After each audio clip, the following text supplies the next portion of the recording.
نحمد و نصلی علی رسول الکریم اما بعد فاعوذ باللہ من الشیطان الرجیم بسم اللہ الرحمن الرحیم ما کان محمد ابا احد من رجالکم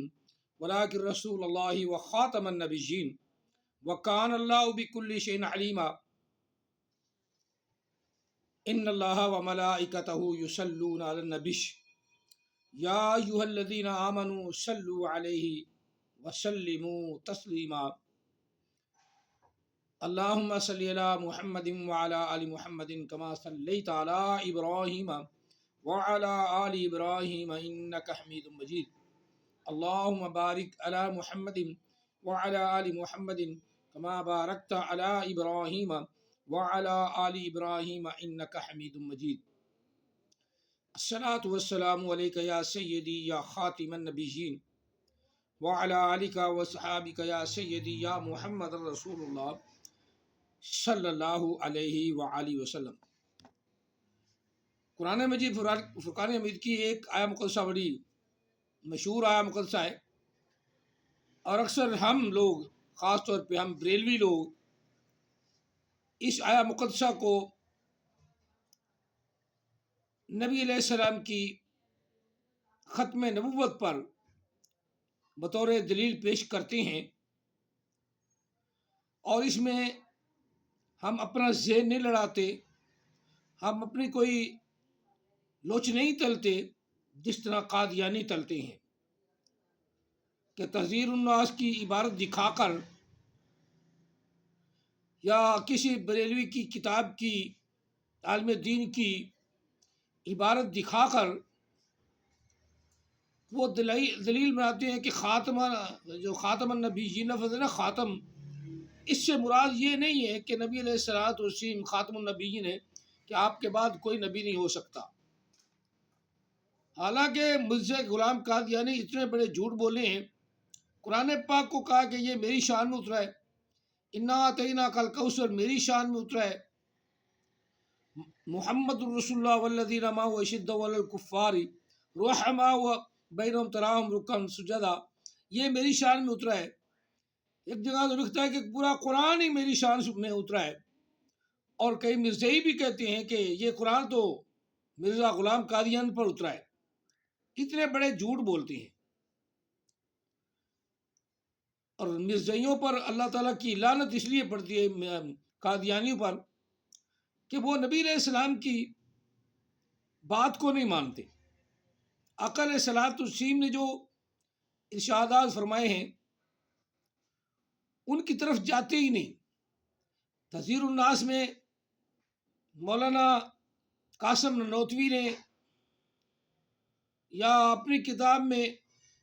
اشرف تھانوی نے رسالت کا دعویٰ کر دیا، جی اس نے کہا اشرف علی رسول اللہ،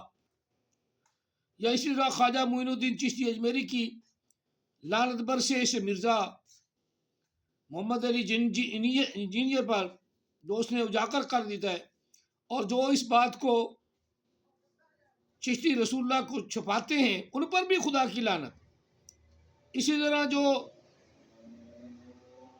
اپنا اشرف علی تھانوی کے بارے میں اشرف علی رسول اللہ کی کتاب رسالہ الامدادیہ یا الامداد رسالہ،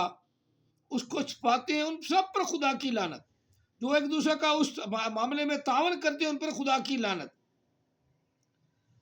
کیونکہ نبی علیہ السلام کے بعد ہمارا پکا ایمان ہے کہ کوئی بھی رسول، کوئی نبی نہیں ہو سکتا۔ غلام قادیانی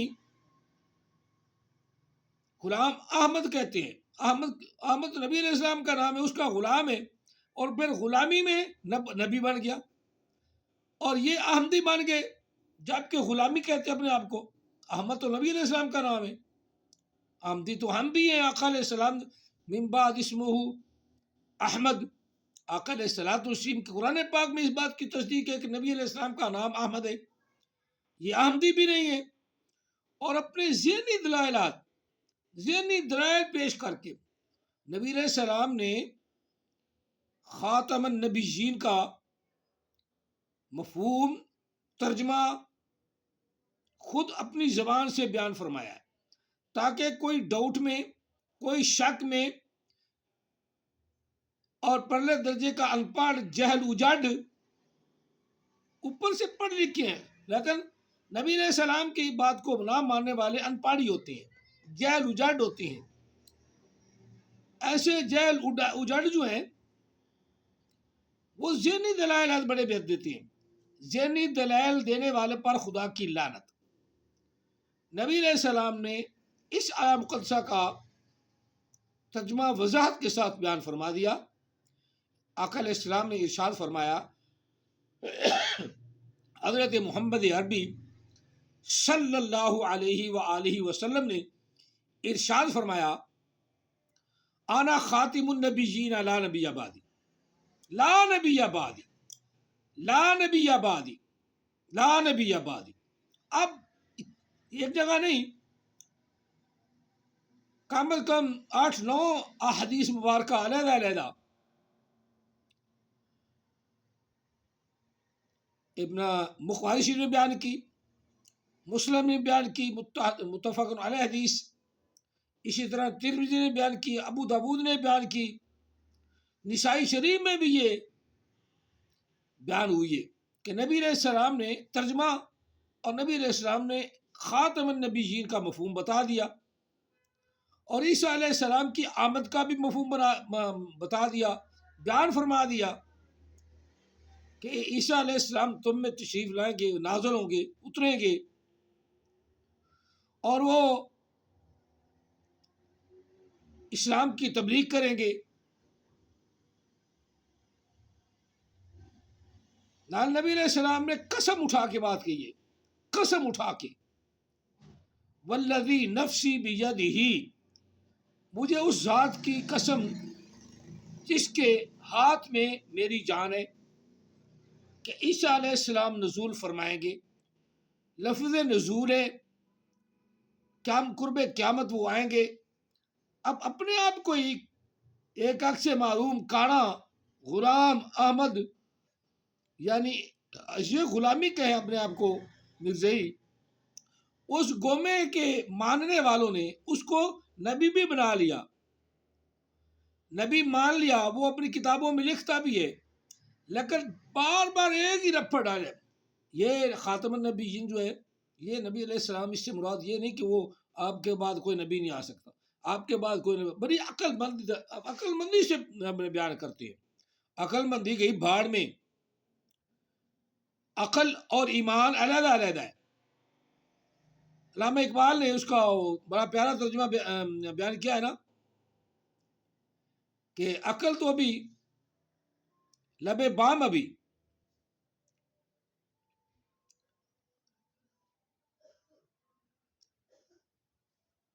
کہ آتش نمرود میں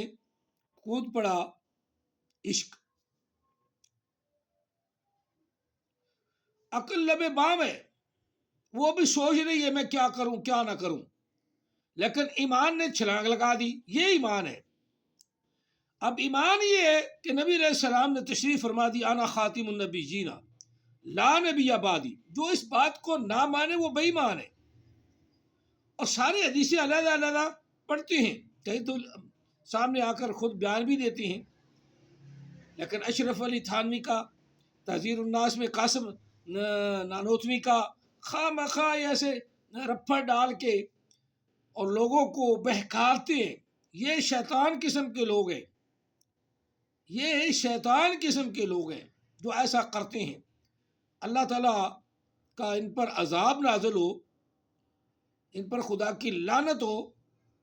کہ نبی علیہ السلام نے جب ارشاد فرما دیا کہ عیسیٰ علیہ السلام تشریف لائیں گے، اس بات پر ایمان رکھو۔ اسی طرح فرما دیا انا خاتم النبیین لا نبی بعدی، آپ نے وضاحت کے ساتھ خاتم النبیین کا ترجمہ بھی فرما دیا۔ اسی طرح ایک حدیث میں یہ بھی آتا ہے، آقا علیہ السلام نے فرمایا کہ عمر میرے بعد اگر نبی ہوتا تو عمر ہوتا۔ اسی طرح حضرت علی کرم اللہ وجہ کریم کو فرمایا، جو اہل تشیع بھی بیڑا غرق کرتے ہیں اپنا بھی اور نال دوسرے مسلمانوں کا بھی، اہل تشیع بھی وہ کہتے ہیں کہ حضرت علی انبیاء سے، نبیوں سے افضل ہیں۔ لعنتی لوگ ہیں، کسی نبی سے حضرت علی افضل نہیں، کیونکہ نبی علیہ السلام نے ارشاد فرما دیا کہ علی تیری اور میری نسبت ایسے ہی ہے جیسے موسیٰ کلیم اللہ علیہ السلام اور ہارون علیہ السلام کی نسبت تھی۔ جس طرح وہ ہارون علیہ السلام موسیٰ کلیم اللہ کے بھائی تھے اور اللہ نے انہیں بھائی بنایا، تھے بھی بھائی، سکے بھائی، نبی علیہ السلام نے حضرت علی کرام اللہ وجہ کریم کو یہ رتبہ عطا فرمایا کہ تو اس طرح ہے، لیکن فرمایا لا نبی بعدی، اے علی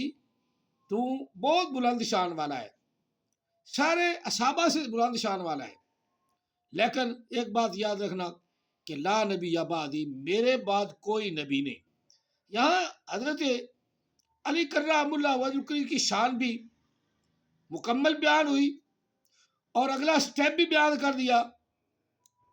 کہ کہیں اے لوگوں تم علی کو نبی نہ بنا بیٹھنا، انہوں نے نبی چھوڑا خدا بنا بیٹھ دیا، نبی کا ذکر کم کریں گے، علی کا ذکر زیادہ کریں گے، اس لیے علی رضی اللہ تعالیٰ عنہ ان سے ناراض ہے۔ نبی علیہ السلام نے ارشاد بھی فرما دیا کہ اے علی تیری محبت میں دو گروہ جہنم میں جائیں گے، ایک وہ گروہ جو تجھ سے بغض رکھے گا، تجھ سے ذہنی طور پہ علی پر صحابہ کرام یا دوسروں کو ترجیح دے گا، آپ کی محبت کو صحیح بیان نہیں کرے گا، ایک گروہ وہ، اور ایک گروہ وہ جو تجھ سے محبت زیادہ کرے گا، اتنی محبت کرے گا نقل کفر نہ شد، نبی تو نیچے رہ گئے، خدا کہہ دے گا۔ فضائل علی، کوکب دری فی فضائل علی، ایک کتاب اہل تشیع بڑی چھپاتے ہیں اور اہل سنت کا نام لگایا ہوا ہے، اس میں یہ لکھا ہے کہ علی کے تابع خدا بھی ہے، لعنت اللہ علیکم یا لعنت اللہ علی الکاذبین، اتنے بڑے جھوٹ بولتے ہیں اور کچھ نبی تک رہتے ہیں، کچھ خدا بنا دیتے ہیں، لعنت و خدا کی گرز پڑتے ہیں قبر میں بھی۔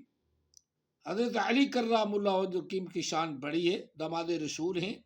آقا علیہ السلام کے بھائی ہیں، آقا علیہ السلام نے ان کی شان میں بہت ساری حدیثیں بیان فرمائی۔ حضرت علی وہ صحابہ میں ان کا یہ مقام ہے ایسے شان میں کہ حضرت علی کی کوئی نماز قضا نہیں ہوئی، کوئی بھی، صحابہ کرام کی ہوئی، نبی علیہ السلام کی بھی ہوئی، اگر نبی علیہ السلام کی نماز قضا نہ ہوتی تو ہمیں قضا پڑھنے کا طریقہ نہ آتا، تو آقا علیہ السلام نماز قضا کر کے پڑھی، اور حضرت علی نے وہ جو شروع والی بات کہتے ہیں روایت ضعیف ہے، لیکن ہے تو صحیح نا علی کی شان میں کہ سورج ڈوب گیا، حضرت علی رونے لگ پڑے، نبی علیہ السلام نے فرمایا آپ نے نماز ادا پڑھنی ہے یا قضا؟ تو علی نے عرض کی یا رسول اللہ صلی اللہ علیہ وسلم ادا پڑھنا زیادہ افضل ہے۔ پھر آپ نے یہ بھی عرض کیا یا رسول اللہ جیسے آپ کی مرضی۔ تو آقا علیہ السلام نے اپنے دل اقدس میں خیال فرمایا کہ سورج کو عصر کا وقت ہو جانا چاہیے، تو اللہ تعالیٰ نے سورج کا عصر کا وقت کر دیا۔ اس پر سب کا ایمان رکھنا چاہیے نا، بے ایمان کو تھوڑا مرنا ہے۔ جس طرح اہل تشیع بے ایمان ہو کے مرے، حضرت علی کو خدا بنا دیا، اسی طرح حضرت علی کو نبی علیہ السلام سے زیادہ بنا دیا، انبیاء سے زیادہ شان بنا دی۔ آج ان کا وہ اللہ یاری، حسن اللہ یاری، وہ اپنے آپ کو بدل کیا کہتے ہیں، قرآن ہی جو ہے نا ناقص ہے، لعنت اللہ علی الکاذبین، قرآن تمہارا ناقص ہے تو تم مسلمان ہی نہیں، تم سے جھگڑا کرنا، تم سے مناظرہ کرنا تو ہے ہی بے وقوفی۔ کتابوں نے لکھ دیا ہے تو جو چیز لکھی ہے، تمہاری کتاب نے تو لکھا قرآن 17,000 آیات مقدسات ہے، اصول کافی نے، اب 17,000 اہل تشیع کے پاس تو ہیں، ہمارے پاس تو ہے 6,349، 6,666، وہ بھی رسول کافی نے غلط کہا ہے۔ اللہ عقل عطا فرمائے، میری تکلیف زیادہ لمبی ہو گئی ہے، اللہ تعالیٰ معاف فرمائے۔ نبی علیہ الصلوۃ والتسلیم کا صدقہ، حضرت علی کرام اللہ وجہ کی شان اور اہل بیت اطہار کی شان ہمیں پہچاننے کی توفیق عطا فرمائے، آقا علیہ السلام کی غلامی عطا فرمائے۔ مرزئی یعنی قادیانی بالکل جھوٹ بولتے ہیں، یہ پروگرام چلایا ہوا ہے کہ نبی علیہ السلام بڑا عقل مندی کیا ہے، عقل سے سوچ، عقل کیا سوچی، ایمان کے ساتھ عقل کا تو کوئی تعلق نہیں، اگر عقل سوچتی ہے تو غلط ہے، اور ایمان سوچتا ہے تو نبی علیہ السلام کا یہ ارشاد ایمان ہے، انا خاتم النبیین لا نبی بعدی، جو اس پر ایمان نہیں رکھتا وہ پکا بے ایمان ہے۔ اللہ تعالیٰ ہم سب کو آقا علیہ السلام کے فرمان کے مطابق ان کی شان پہچاننے کی توفیق عطا فرمائے اور آقا علیہ السلام کی غلامی عطا فرمائے۔ میری تھوڑی بات ہے ذہن میں رکھ کر بہت ہی سمجھنا، اور جتنے قادیانی اپنے دلائل پیش کریں سب جھوٹ بولتی ہیں، اہل تشیع جتنے مرضی دلائل پیش کریں سب جھوٹ بولتے ہیں، اور کسی کتاب کا حوالہ دے وہ بھی جھوٹ بولتی ہے۔ کوئی جھوٹ بولنا حوالہ نہیں، ایمان ہے کہ تمام چیزوں کو ٹھکرا کر ایک ہی ذکر ہے، وہ ہے لا الہ الا اللہ محمد الرسول اللہ، اہل بیت اطہار سے محبت، اللہ اسالکم علیہ اجرا الا المودۃ فی القربہ، کہ آقا علیہ الصلوۃ والتسلیم نے ارشاد فرمایا کہ میری اہل بیت، میری قرابت، جتنے بھی قریبی لوگ ہیں سب سے محبت کرو، سب سے پیار کرو، سب سے عقیدہ رکھو، اس میں اہل بیت اطہار ہیں ان سے زیادہ کرو۔ آقا علیہ الصلوۃ والتسلیم کی محبت، اہل بیت اطہار کی محبت جزو ایمان ہے۔ اللہ ہمارے ایمان کو سلامت رکھے اور حضرت علی کرام اللہ وجہ کی شان پہچاننے کی توفیق عطا فرمائے، اور جھوٹے لعین مردود نبیوں سے امت رسول کو محفوظ رکھے۔ جو ان پر ایمان لے آئے ہیں نا، ایمان نہیں لے آئے بیٹھے، وہ بے ایمان ہو گئے، جھوٹے نبیوں پر ایمان لانا بے ایمانی ہے، اور بے ایمان ہو کے مریں گے، عذاب ہوگا قبریں۔ اللہ تعالی ہمیں ان بے ایمانوں سے بھی محفوظ فرمائے جو بار بار ٹی وی پہ آ کے یا ویڈیو پہ بنا دیتے ہیں، غلط کرتے ہیں۔ اللہ تعالی ہم سب کو محفوظ فرمائے، آمین ثم آمین، وآخر دعوانا ان الحمد للہ رب العالمین۔ جزاکم اللہ تعالی فی الدارین وما علینا الا البلاغ المبین۔